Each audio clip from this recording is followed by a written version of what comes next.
Salut les amis, salut tout le monde et bienvenue sur votre chaîne d'information préférée, l'Afrique en miniature. Ici, vous avez les informations sur les domaines tels que le sport, la politique, l'actualité en Afrique et dans le monde. Bien les amis, avant de commencer, il conviendrait que vous vous abonnez et de mettre un pouce bleu à la vidéo si elle vous semble intéressante et surtout d'activer la cloche de notification pour ne plus manquer nos prochaines vidéos. Et sont à titre illustratoire, nous vous invitons à rester poli dans l'espace commentaire sous peine de voir votre commentaire tout simplement supprimé. Surprenante nouvelle, le convoi du président du Nigeria a été attaqué par les rebelles. Le président sortant a été réélu pour un nouveau mandat de 4 ans. Le convoi de l'éancé du président du Nigeria, Muhammadu Buhari, a été attaqué par des terroristes le mardi 5 juillet, près de Dutsama, dans l'état de Katsina, qui se trouve être sa ville natale.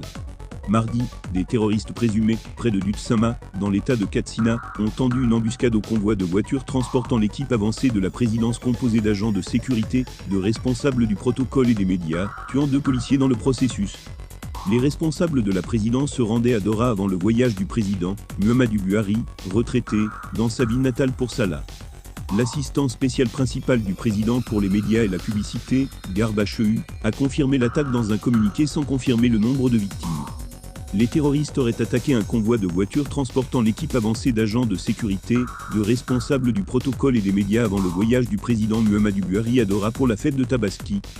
La déclaration se lit comme suit. La présidence a qualifié de triste et de malvenu l'incident de tir près de Dutsama, dans l'état de Katsina, contre le convoi de voitures transportant l'équipe avancée d'agents de sécurité, de responsables du protocole et des médias avant le voyage du président Muhammadu Buhari à Dora pour Salah. Les assaillants ont ouvert le feu sur le convoi depuis des positions d'embuscade, mais ont été repoussés par les militaires, la police et le personnel du DSS qui accompagnait le convoi. 2 personnes dans le convoi reçoivent des soins pour des blessures mineures qu'elles ont subies. Tous les autres membres du personnel et les véhicules se sont rendus en toute sécurité à Dora. Fermez les guillemets, mais le porte-parole du commandement de la police de l'état de Katsina, Gamboïza, dans une déclaration séparée, a confirmé que le commandant de la zone de police de Dutsama, Aminu Umar, et un autre